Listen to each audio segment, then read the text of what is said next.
جماعت داہم کی نظم نمبر 6 خواب کی تعبیر کی تشریح کا جائزہ لینے کے بعد اب ہم اس قومی جو نغمہ ہے اس کا مرکزی خیال کا جائزہ لیتے ہیں۔ اس نظم کا مرکزی خیال یہ ہے کہ جو خواب ہم نے وطن حاصل کرتے وقت دیکھا تھا، اب اس کی تعبیر کا بھی وقت آ گیا ہے۔ وطن کی آزاد فضائیں اس کی خوشحالی اور ترقی کا پیغام دے رہی ہیں۔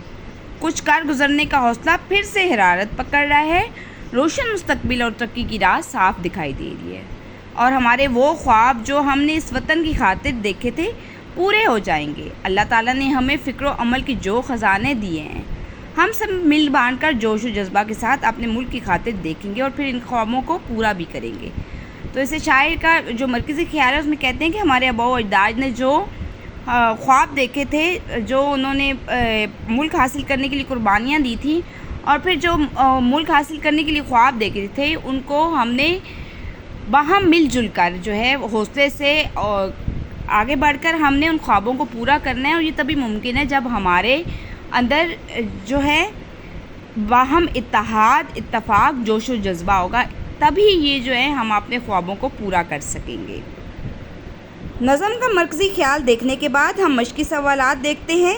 شاعر کے مطابق ایک خواب کی تعبیر کا آغاز کس انداز میں ہوا ہے؟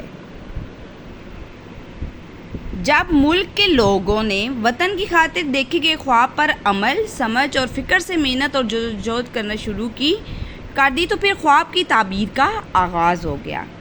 سارا جہاں، سوال نمبر 2، سارا جہاں گوش بر آواز کیوں ہے؟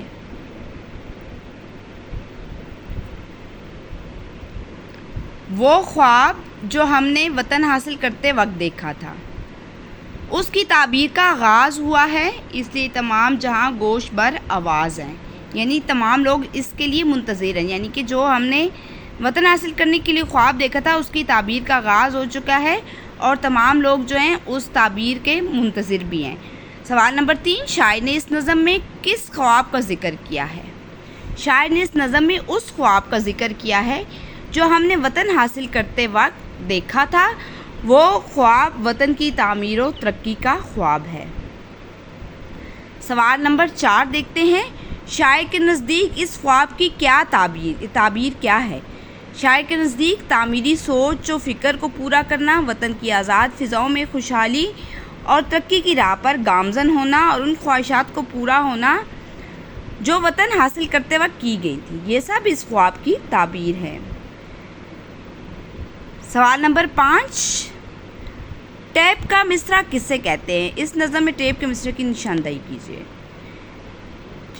ٹیپ کا مصرع جو ہوتا ہے، یعنی کہ شاعر کہہ رہے ہیں کہ ٹیپ کا مصرع کون سا ہے، اس نظم میں ٹیپ کے مصرع کی نشاندہی کیجیے۔